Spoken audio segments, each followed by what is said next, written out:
अस्सलाम वालेकुम। जो आज चैप्टर हम स्टार्ट करेंगे वो रेस्पिरेटरी सिस्टम के डिसऑर्डर्स हैं, ठीक है। अब रेस्पिरेटरी डिसऑर्डर्स बेसिकली कौन कौन सी हैं जो कॉमन है, वो अस्थमा है एक, ठीक है। क्रोनिक ऑब्स्ट्रक्टिव पल्मोनरी डिसऑर्डर्स है, इसके अलावा एलर्जिक रिनाइटिस वगैरह होगी। जो सबसे ज़्यादा इंपॉर्टेंट है ना वो मतलब सीओपीडी, जो कि डेथ कॉज करवाती है, वो सीओपीडी है। अब बात की जाए ना अस्थमा की, तो अस्थमा में बेसिकली क्या होता है, हमारी जो एयरवेज होती है ना उसमें क्या हो जाती है, इन्फ्लेमेशन हो जाती है। अब जब एयरवेज की इन्फ्लेमेशन हो जाती है ना, यानी कि एयरवेज हमारी कॉन्ट्रैक्ट कर जाती हैं, जिसकी वजह से क्या होता है, हमें शॉर्टनेस ऑफ ब्रेथ हो जाती है, कफ होता है, चेस्ट टायर्डनेस वगैरह, विजिंग और रेस्पिरेशन रेट जो होता है हमारा इफेक्ट होता है। या अब हमने इसको ट्रीट करने के जो मेडिसिन देते हैं ना, तो हमारा पर्पस ये होता है कि हम एक इन्फ्लेमेशन को ख़त्म करें, ठीक है। दूसरा हमारा ब्रोंक्यूल्स है उनको रिलैक्स करें। तो हम लोग क्या देंगे, बीटा 2 एडिनर्जिक एगोनिस्ट देंगे। जो बीटा 2 एडिनर्जिक एगोनिस्ट होते हैं ना, ये लंग्स पे प्रेजेंट होते हैं, ठीक है। और लंग्स पे क्या करवाते हैं, डायलेशन करवाते हैं ब्रोंक्यूल्स की, ब्रोंक्यूल्स की डायलेशन करवाएंगे, ठीक है। इसमें ना हमारे पास आते कुछ होती हैं शॉर्ट एक्टिंग, कुछ होती हैं लॉन्ग एक्टिंग। शॉर्ट एक्टिंग का मैकेनिज्म ऑफ एक्शन सिंपल सा ये होता है कि ये 5 से 30 मिनट इनको लगते हैं अपने एक्शन स्टार्ट करते करते, और 4 से 6 घंटों के अंदर ये हमें रिलीफ प्रोवाइड कर देती हैं। लेकिन इनका ना ये सिर्फ और सिर्फ क्या करवाती हैं, डायलेशन करवाती हैं, यानी कि इन्फ्लेमेशन को वो नहीं करती, ट्रीट नहीं करती है। तो इसके लिए फिर हम लोग क्या करते हैं, हम लोग इसको लॉन्ग टर्म ट्रीटमेंट के लिए हम लोग उसको नहीं प्रेफर किया जाता है। यानी कि माइल्ड अगर अस्थमा है क्या वो है तो हम तभी इसको देंगे, लॉन्ग टर्म ट्रीटमेंट के लिए हम इसको प्रेफर नहीं किया जाता। अब हमारे पास इसके बाद आगे आ जाती है इसके एडवर्स इफेक्ट्स में, तो क्या टैकीकार्डिया करवाता है, हाइपरग्लाइसीमिया, हाइपोकलीमिया, हाइपोमैग्नीशियमिया करवाता है, ठीक है। स्केलेटल मसल के ट्रेमर्स वगैरह करवाता है। अब लॉन्ग टर्म कंट्रोल के लिए अगर हम लंबे अरसे तक कंट्रोल करना चाहते हैं ना, तो हम फिर क्या करेंगे, लॉन्ग टर्म जो हमारे पास होती है ना बीटा 2 एडिनर्जिक एगोनिस्ट वो देंगे, और उसके साथ कोर्टिकोस्टेरॉइड्स देंगे। जो लॉन्ग टर्म बीटा 2 एगोनिस्ट होते हैं ना, ये तो एक लंबे अरसे तक ब्रोंक्यूल्स को डायलेट करते हैं, ठीक है। और जो दूसरा हमारे पास कोर्टिकोस्टेरॉइड्स होता है वो एंटी इन्फ्लेमेटरी रिस्पॉन्स प्रोड्यूस करते हैं, और इस तरह से हम लोग इसको ट्रीट करते हैं। अब कोर्टिकोस्टेरॉइड्स बेसिकली हमारे पास परसिस्टेंट अस्थमा के लिए ड्रग ऑफ चॉइस होती है। कोर्टिकोस्टेरॉइड सिंपल से क्या करती है, एरेकिडोनिक एसिड ना हमारे पास इन्फ्लेमेशन प्रोड्यूस करने के लिए सबसे ज़्यादा इंपॉर्टेंट होता है, ठीक है, एरेकिडोनिक एसिड।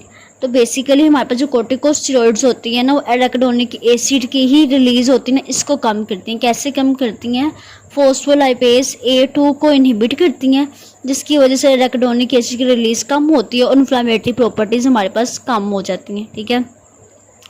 अब इसके बाद मैकेनिज्म एक्शन सिंपल से क्या करवाता है, हमारे पास ये इन्फ्लेमेटरी जो होते हैं ना हमारे पास मीडिएटर्स, उनके रिलीज को कम करवाता है, और इस तरह से ये हमारे पास हमें इन्फ्लेमेशन से रिलीफ प्रोवाइड करता है।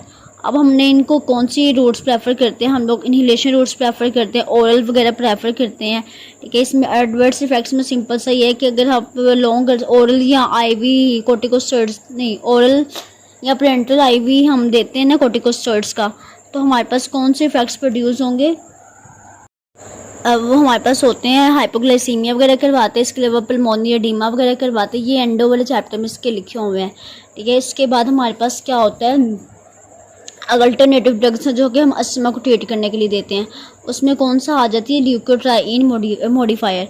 ल्यूकोट्राइन बेसिकली हमारे पास क्या करवाता है, एरेकिडोनिक एसिड का जो मेटाबॉलिज्म होता है ना उसको वो करवाता है, उसके मैकेनिज्म को इफेक्ट करता है, और जिसकी वजह से क्या होता है, inflammatory anti inflammatory produce show करवाता है, रिस्पॉन्स शो करवाता है। अब इसके साथ साथ ना हमारे पास जो मैस सेल होते हैं, बेसोफिल सेल्स होते हैं, साइनोफिल सेल्स होते हैं, न्यूट्रोफिल सेल्स होते हैं, ये हमारे पास इन्फ्लेमेशन को प्रोड्यूस करवाते हैं, ठीक है। तो जो हमारे पास अगर हम लोग ये जो ल्यूकोट्राइन मॉडिफायर होते हैं ना, बेसिकली इसको मॉडिफाई करते हैं, और जो ये ल्यूकोट्राइन बेसोफिल सेल्स वगैरह की रिलीज होती है ना, इसको थोड़ा सा कम करते हैं, जिसकी वजह से इन्फ्लेमेटरी रिस्पॉन्स प्रोड्यूस करते हैं। आप बस ये कर सकते हैं।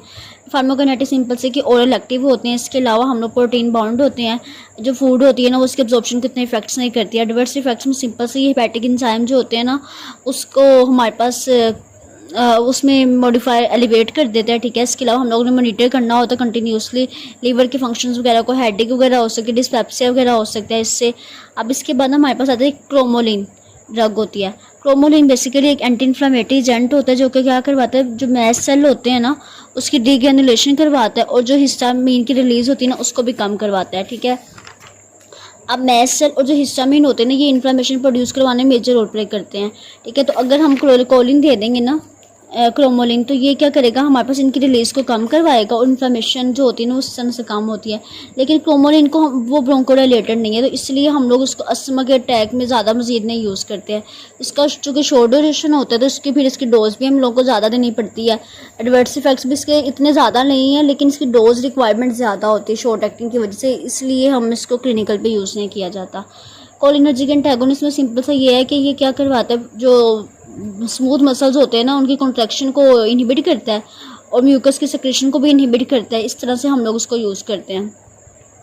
थियोफाइलिन एक ऐसा ब्रोंकोडायलेटर होता है जो कि हमारे पास एयर फ्लो की जो ऑब्स्ट्रक्शन होती है ना क्रोनिक अस्थमा में, उसको हमें रिलीफ प्रोवाइड करता है और अस्थमा के सिम्टम्स में हमें मैनेजमेंट करता है।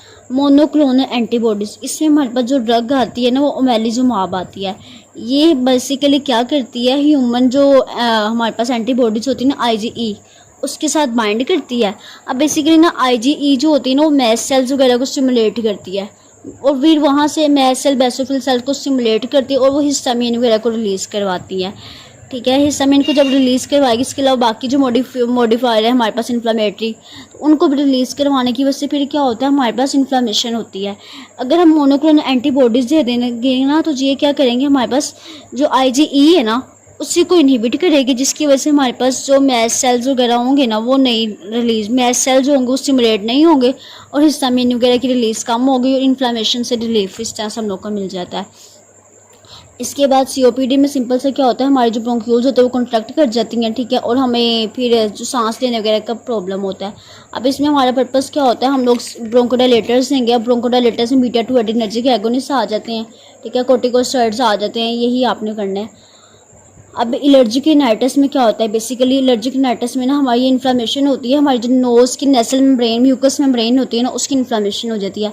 अब इन्फ्लामेशन कैसे होती है, बेसिकली इन्फ्लामेटरी मीडिएटर्स रिलीज़ होते हैं और इस तरह से इन्फ्लामेशन होती है। अब इन्फ्लामेटरी मीडिएटर्स में सबसे ज़्यादा इंपॉर्टेंट आते हैं ना वो हिस्टामिन आता है। अगर हम हिस्टामिन की रिलीज़ को इनहिबिट कर दें तो इस तरह से हम इसको ट्रीट कर सकते हैं। हिस्टामिन की रिलीज़ कैसे कम की जा सकती है, हम लोग हिस्टामिन रिसेप्टर्स एंटागोनिस्ट दे देंगे, जिसकी वजह से जो हिस्टामिन होती है ना उसकी रिलीज़ इनहिबिट होती है। इसके अलावा हम कोर्टिकोस्टेरॉइड्स देंगे, क्योंकि कोर्टिकोस्टेरॉइड एराकिडोनिक एसिड जो होता है उसको डिस्टर्ब करते हैं उसके मेटाबॉलिज्म को, और हमारे पास जो इन्फ्लेमेटरी मीडिएटर्स होते हैं फिर वो नहीं बनते और इस तरह से हम उसको ट्रीट करते हैं। फिर अल्फा एडिनर्जिक एगोनिस्ट होते हैं, सिंपल से यही शॉर्ट एक्टिंग और लॉन्ग एक्टिंग होते हैं। ये भी हमारी जो नेसल म्यूकोसा है उसको डायलेट करवाते हैं और हमारी जो एयरवे की रेजिस्टेंस है उसको कम करते हैं।